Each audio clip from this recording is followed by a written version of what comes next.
Olá, amigos da Loja Teosófica Brasília, sejam bem-vindos aos estudos da doutrina secreta. Nós vamos estudar na instância 1, slokas 1, 2, 3 e 4, a noite do universo.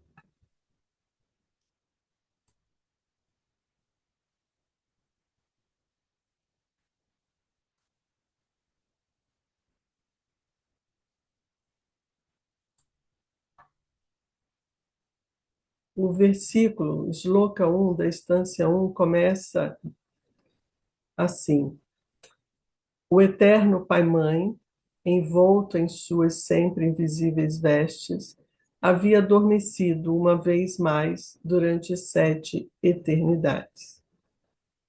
O eterno Pai-Mãe é o espaço.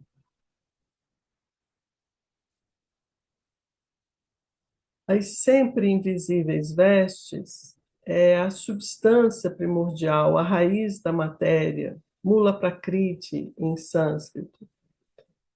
E 7 eternidades é um ciclo de 311 trilhões e 40 bilhões de anos da cronologia hindu.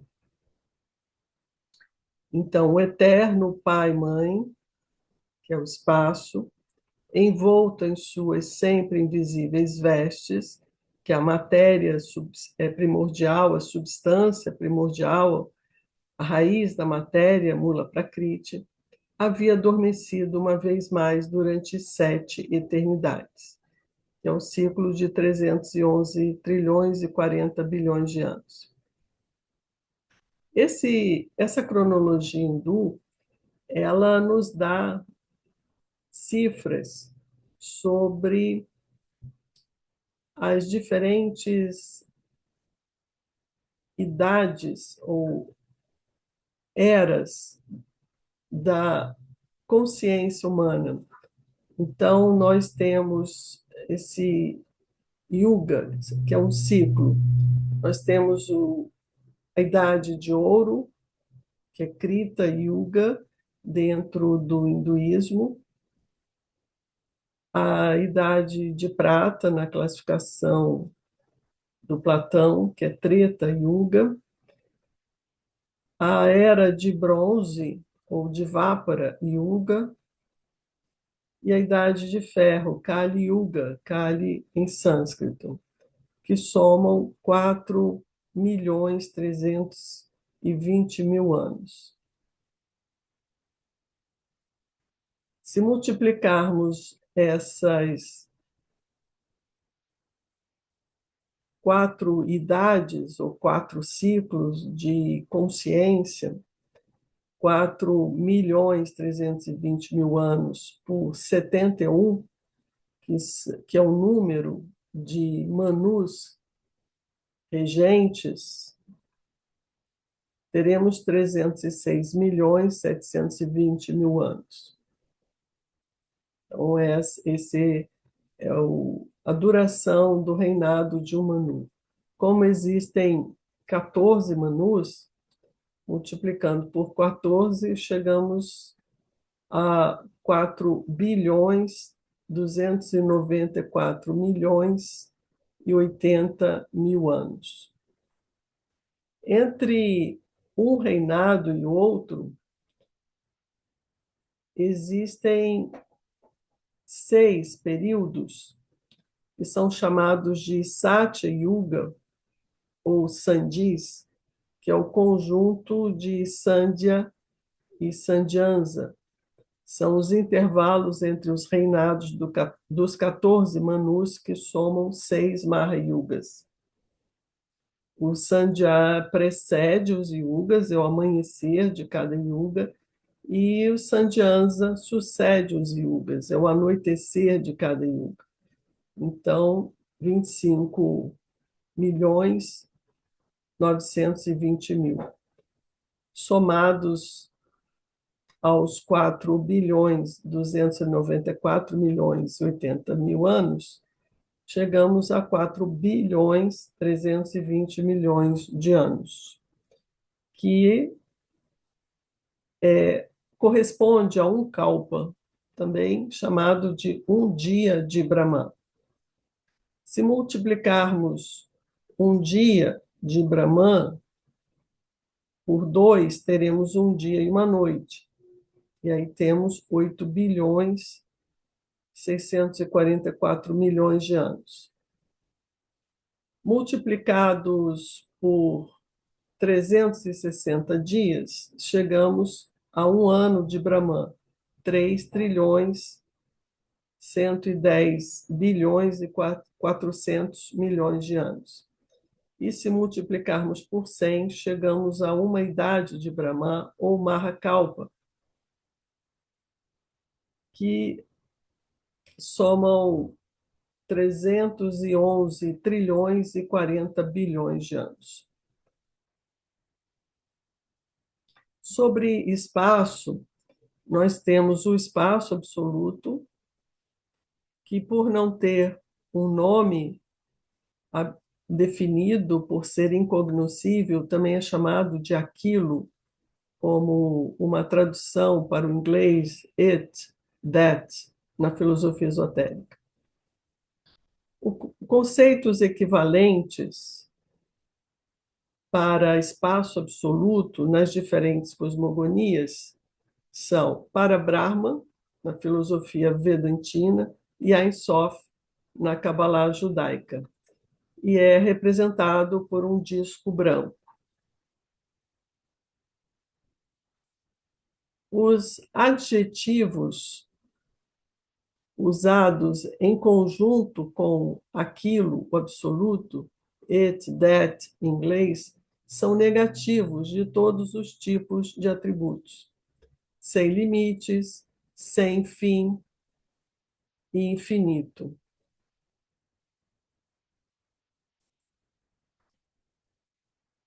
De aquilo, it, that, o negativo, o zero, o círculo, o disco branco, procede o número 1, o positivo. Na Cabala judaica de Ein Sof surge Sefirah, ou a coroa. Os talmudistas dizem que é a Torá, a lei, que eles chamam a esposa de Ein Sof. Então, aqui nós temos nesse diagrama Ein, Ein Sof Hour, e a coroa, que procede de Ein Sof.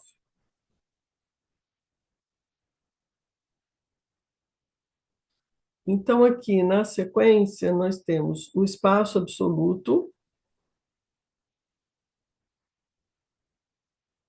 que é o Maha descanso, o Maha pralaya, em que espírito e matéria estão em estado homogêneo. Na terminologia do Vedanta, é Parabrahma, envolto nos 7 véus de Mula Prakriti, que é a raiz da matéria, mais o movimento absoluto e a duração no espaço absoluto. Então, nós temos espírito e matéria, que é esse espaço absoluto, junto com o movimento absoluto e o tempo absoluto, que é chamado de duração. O logos não manifestado é simbolizado por um ponto nesse disco branco. É o ponto no círculo, o logos não manifestado.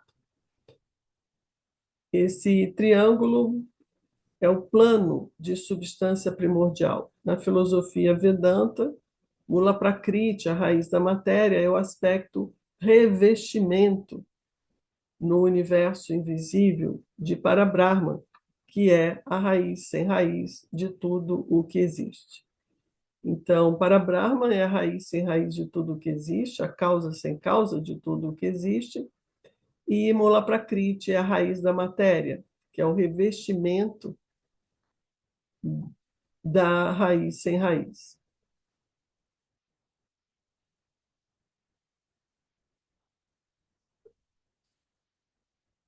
No comentário de HPB, é dito: o espaço pai-mãe, em inglês é the parent space, é a causa eterna e sempre presente de tudo.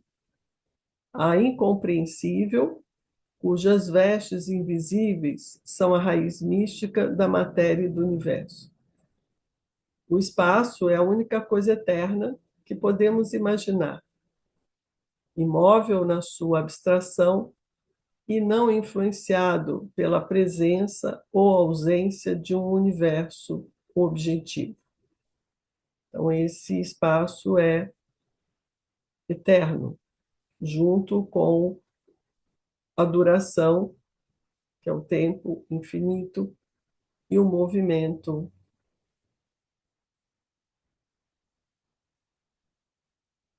O espaço é sem dimensão, em todos os sentidos e autoexistente.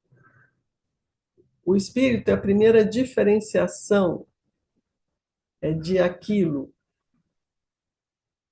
do absoluto, that, que é a causa sem causa, tanto do espírito como da matéria. Como ensinado no catecismo esotérico, o espaço nem é o vazio ilimitado, nem é a plenitude condicionada, mas é ambos.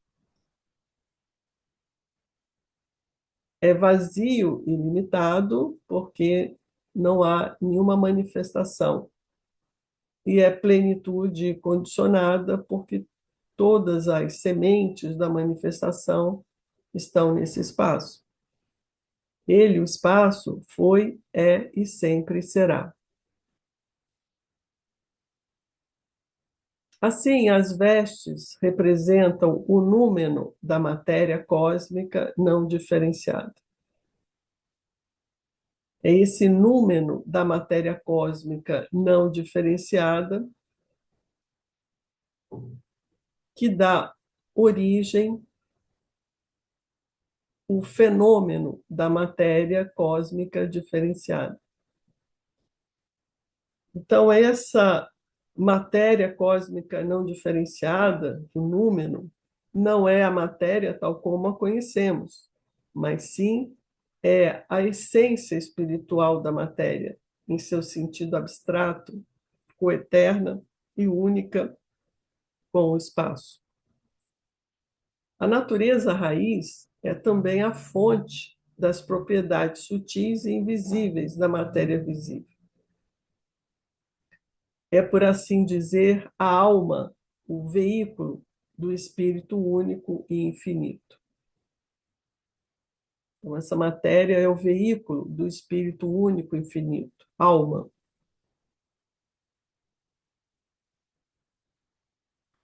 A natureza raiz é também a fonte das propriedades sutis e invisíveis da matéria visível. Toda a matéria visível é gerada a partir dessa natureza raiz. É, por assim dizer, a alma do Espírito único e infinito. É o veículo, a matéria. Os hindus a chamam Mula Prakriti e dizem que é a substância primordial que constitui a base ou o PAD, ou veículo de todos os fenômenos, sejam físicos, psíquicos ou mentais. Mula Prakriti é a fonte de onde se irradia a caixa. As 7 eternidades significam evos, ou períodos. As palavras eternidade e sempre eterno não existem nem podem existir na metafísica filosófica e eram até desconhecidas anteriormente ao cristianismo eclesiástico.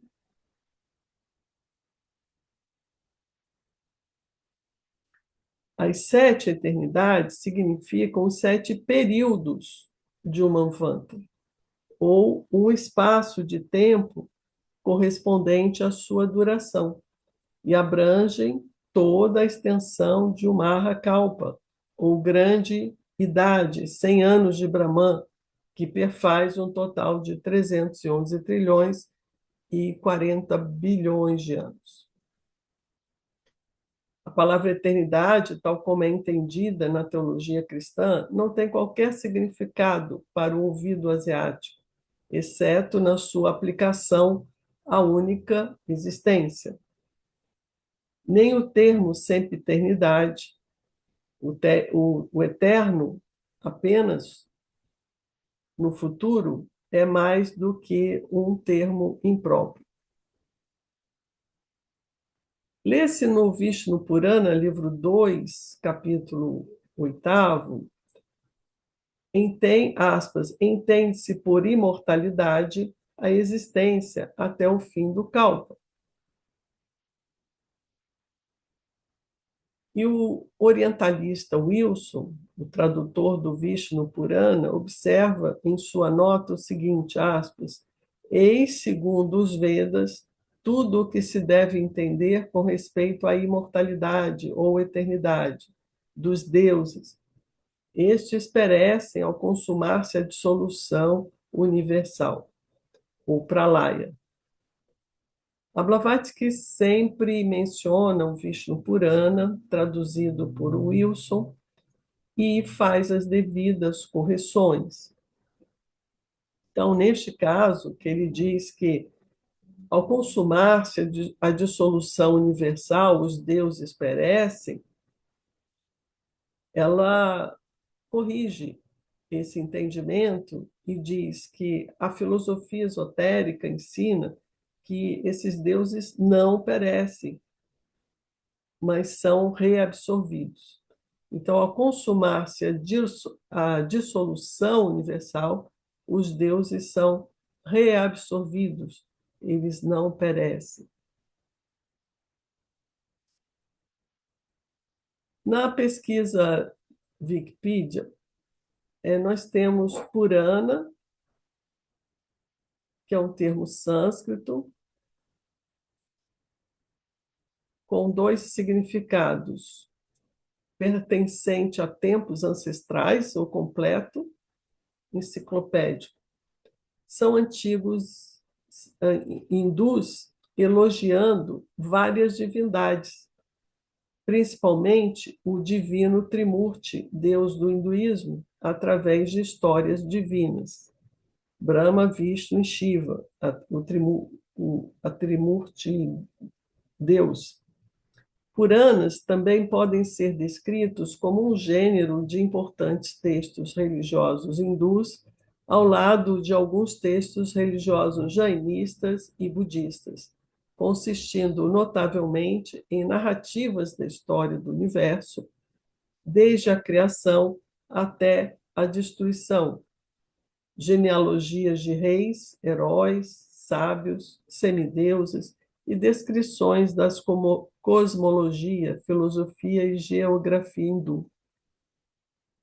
Os Puranas são frequentemente classificados de acordo com a Trimurti, que é a trindade ou os três aspectos do divino.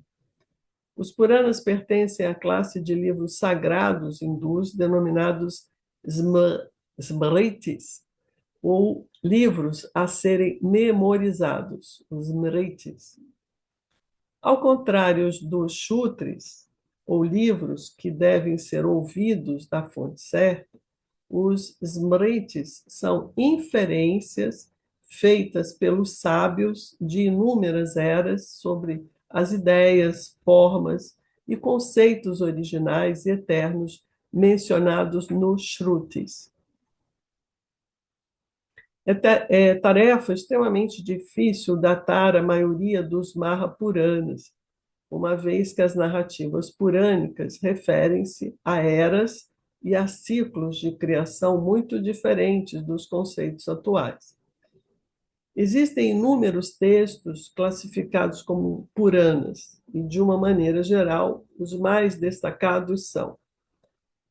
Então, os principais Mahapuranas são 18, a saber,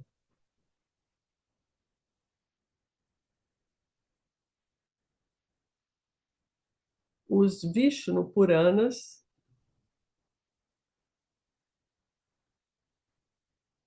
o Vishnu Purana, Bhagavata Purana, Naradeya Purana, Garuda Purana, Padma Purana, Varana Purana. São esses 6 Puranas em referência a Vishnu. Brahma Puranas. Existem 6 também. Brahma Purana, Brahmanda Purana, Brahma Vaivarta Purana, Markandeya Purana,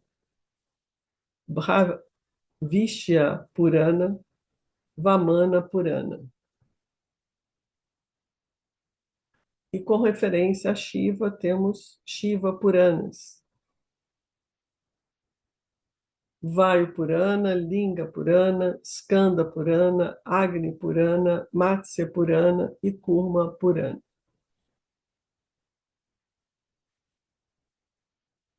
Na instância 1, versículo Shloka 2, diz a doutrina secreta: o tempo não existia, porque dormia no seio infinito da duração. E o comentário de HPB diz o seguinte: o tempo não é mais que uma ilusão ocasionada pela sucessão dos nossos estados de consciência, à medida que viajamos através da duração eterna. E o tempo deixa de existir quando a consciência em que tal ilusão se produz já não exista. Então, o tempo jaz adormecido. O presente não é senão uma linha matemática que separa aquela parte da duração eterna, que chamamos futuro, daquela outra a que damos o nome de passado. Nada há sobre a Terra que tenha uma duração real, pois nada permanece sem mutação, ou no mesmo estado durante 1/1000º de segundo que seja. Esse comentário é interessante, né? Nada há sobre a Terra que tenha uma duração real, pois nada permanece sem mutação ou no mesmo estado durante 1/1000º de segundo que seja. E a sensação que temos da realidade desta divisão do tempo, conhecida como presente, advém da impressão momentânea ou das impressões sucessivas que as coisas comunicam aos nossos sentidos, à medida que passam da região do ideal, que denominamos futuro, à região da memória, que chamamos passado. Da mesma forma, uma centelha elétrica instantânea produz em nós uma sensação de duração, por deixar em nossa retina uma impressão que continua. As pessoas e as coisas reais e efetivas não são unicamente o que se vê em um estado momentâneo, mas consistem na soma de todas as suas múltiplas e cambiantes condições, desde o instante em que aparecem, sob forma material, até aquele instante em que deixam de existir sobre a Terra. Essas somas totais, entre aspas, estão eternamente no futuro e passam gradualmente através da matéria para ficar eternamente no passado. Ninguém dirá que uma barra de metal que se arremessa ao mar começa a existir a partir do momento em que deixa a atmosfera e que cessa de existir quando penetra na água. Nem dirá que tal objeto consiste tão somente de uma seção transversal coincidente, em determinado momento, com o plano matemático que separa e une ao mesmo tempo a atmosfera e o oceano. Analogamente, é o que sucede com as pessoas e as coisas que, caindo do será no foi, isto é, do futuro no passado, apresentam ocasionalmente aos nossos sentidos como que uma seção transversal do seu todo, à medida que vão passando através do tempo e do espaço, como matéria em seu caminho de uma eternidade para outra. E estas duas eternidades constituem aquela duração na qual, e somente na qual, há algo que tem existência real, que os nossos sentidos confirmariam se estivessem aptos a conhecê-la. Instância 1, versículo Shloka 3. A mente universal não existia, porque não havia Ari de Anchorrans para contê-la.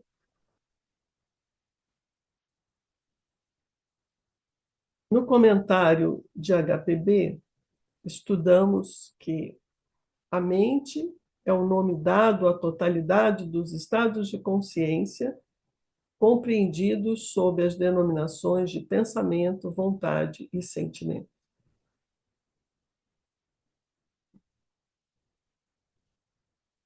Mente é o nome dado à totalidade dos estados de consciência compreendidos sob as denominações de pensamento, vontade e sentimento.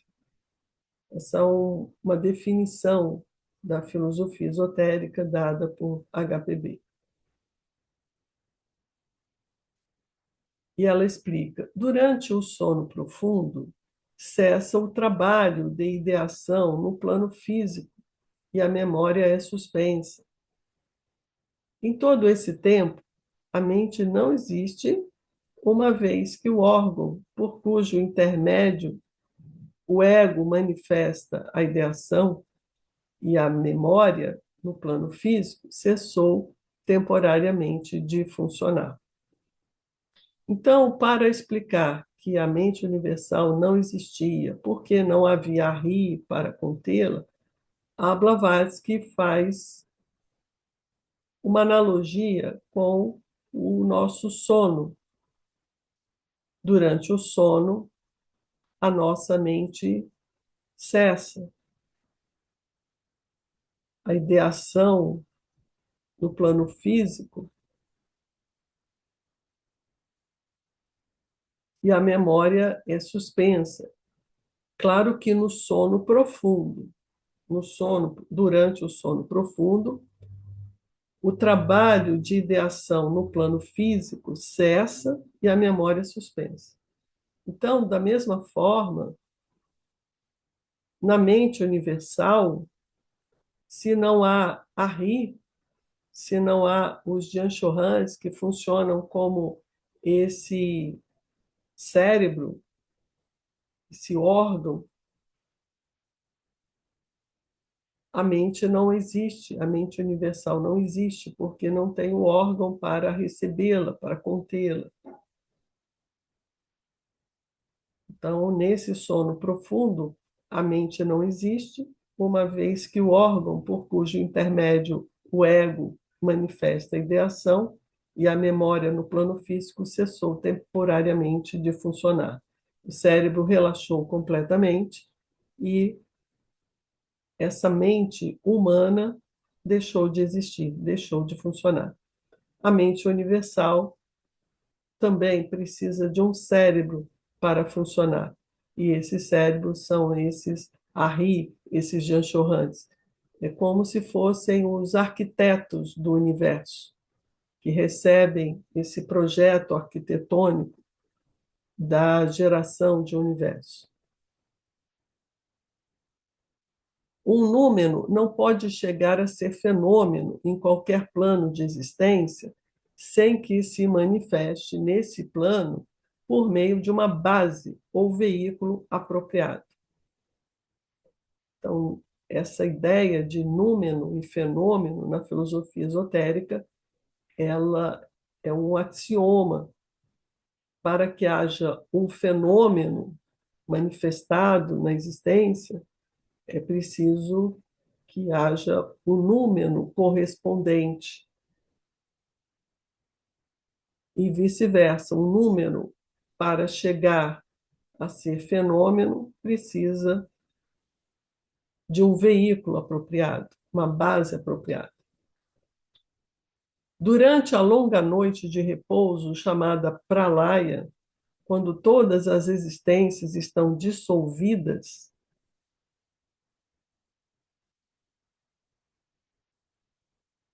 a mente universal permanece como uma possibilidade de ação mental, ou como aquele pensamento abstrato e absoluto do qual a mente é a manifestação concreta e relativa. Então, durante a noite de repouso, chamada pralaya, essa mente universal é apenas uma possibilidade, ela não está em funcionamento. Os Ari, os Janchohans, esses arquitetos do universo, são as legiões de seres espirituais, as legiões angélicas do cristianismo, os Elohim e os mensageiros dos judeus, que constituem um veículo, o Upad, para a manifestação do pensamento e da vontade divina ou universal. Então, esse seria o projeto arquitetônico, esse pensamento e a vontade divina ou universal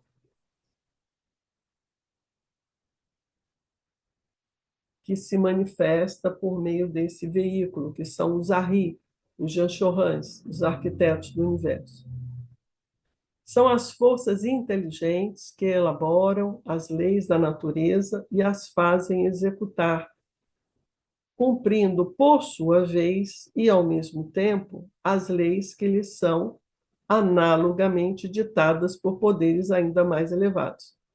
Então, aqui a gente vê a descrição de uma hierarquia constituída por esses Janchohans que elaboram as leis da natureza e as fazem executar, e, ao mesmo tempo, cumprem as leis que lhes são ditadas por poderes mais elevados a eles.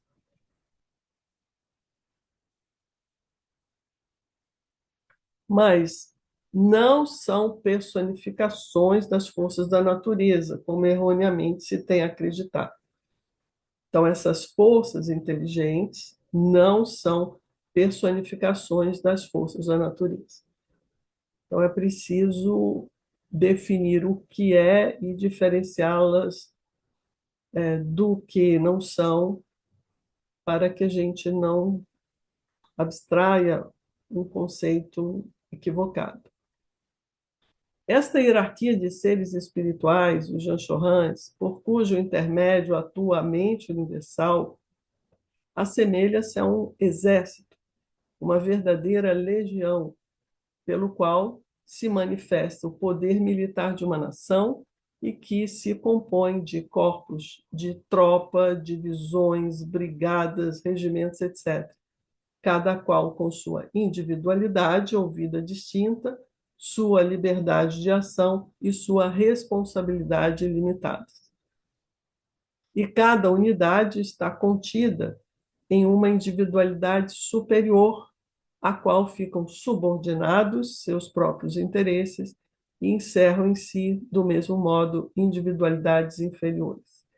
Então, a analogia com um exército dá uma ideia objetiva do que são essas hierarquias de seres espirituais num plano metafísico.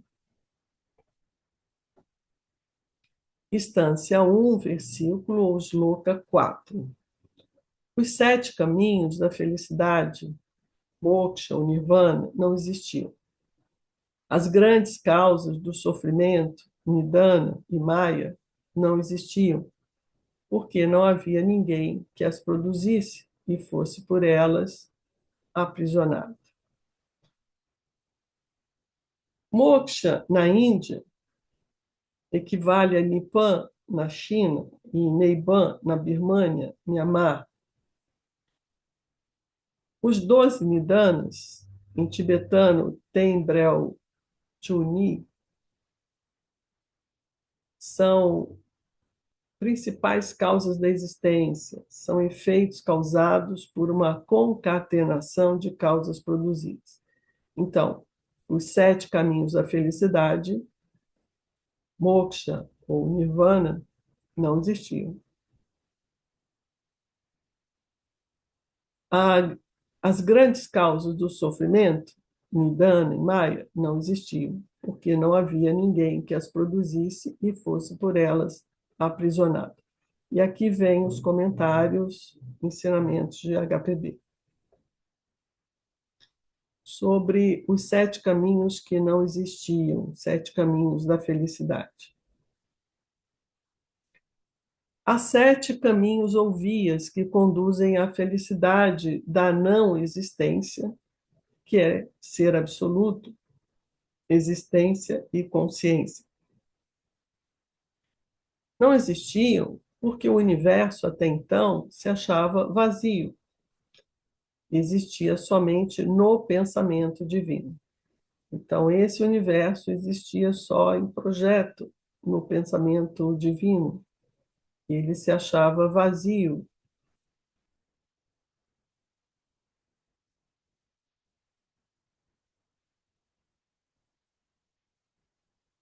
E por que que não existiam os 12 nidanas ou causas do ser? Porque cada um é um efeito da causa antecedente e, por seu turno, a causa da que lhe sucede. Se o universo estava vazio, porque o pensamento divino existia só em projeto, só em pensamento divino, não havia essa concatenação de causa e efeito, que são os 12 nidanas, causas do ser. Cada um é o efeito da causa antecedente e, por seu turno, a causa da que lhe sucede. A soma total dos nidanas está baseada nas 4 verdades, que é a doutrina especialmente característica do sistema Hinayana. Os 12 nidanas pertencem à teoria da corrente da lei concatenada que produz mérito e demérito, e, por fim, faz com que o karma exerça sua plena influência controladora. O sistema Hinayana é fundado na grande verdade de que a reencarnação infunde temor, porque a existência neste mundo só traz ao homem sofrimento, desgraça e dor.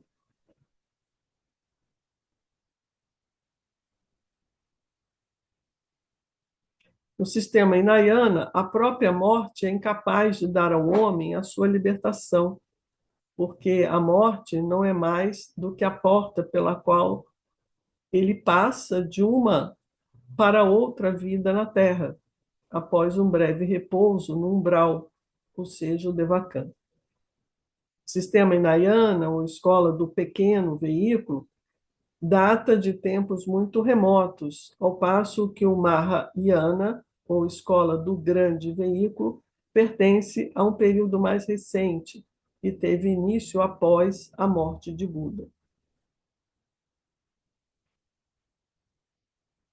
Todavia, as doutrinas do sistema Mahayana são tão antigas como as montanhas, que têm servido de locais para escolas semelhantes desde épocas imemoriais. E, na verdade, as escolas Hinayana e Mahayana ensinam ambas a mesma coisa. Yana, ou veículo, é uma expressão mística e os dois veículos, Hinayana e Mahayana, significam que o homem pode escapar às tribulações dos renascimentos e até a ilusória felicidade do Devachan, ou Devachan, por meio da obtenção da sabedoria e do conhecimento, os únicos que podem dissipar os frutos da ilusão e da ignorância. Maya é um termo sânscrito para ilusão.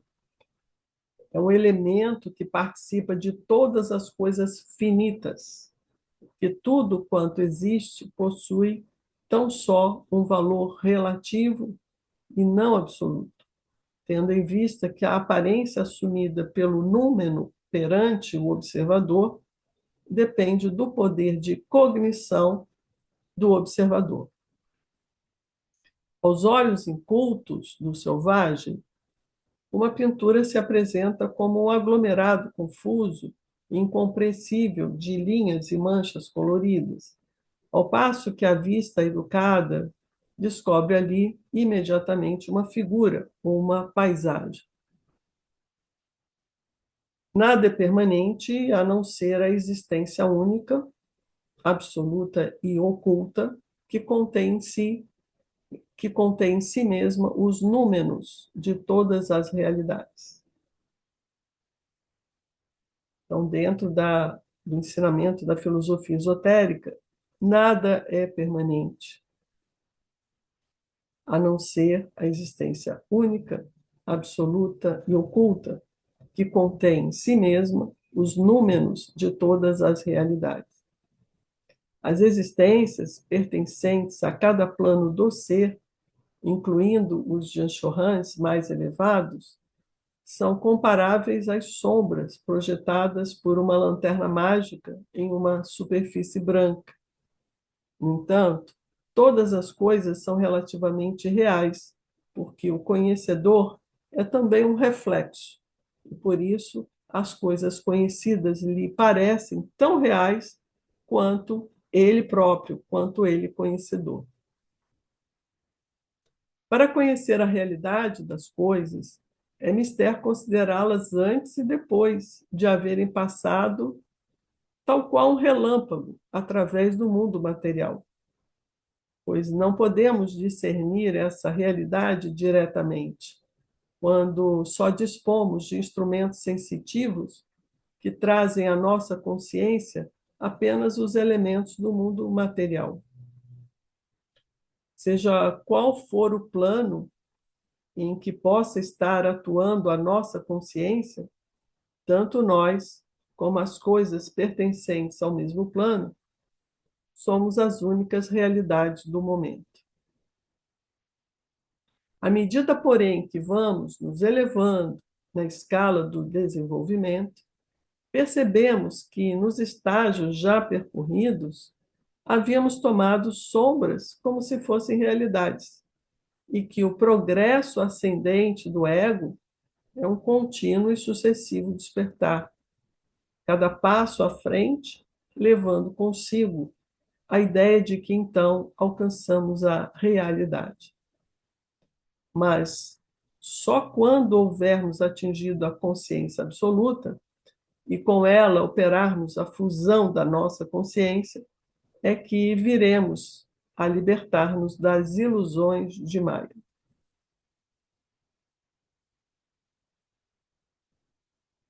Então, na próxima reunião, nós vamos continuar com os Sloka 5 da Estância 1. Muito obrigada, até a próxima.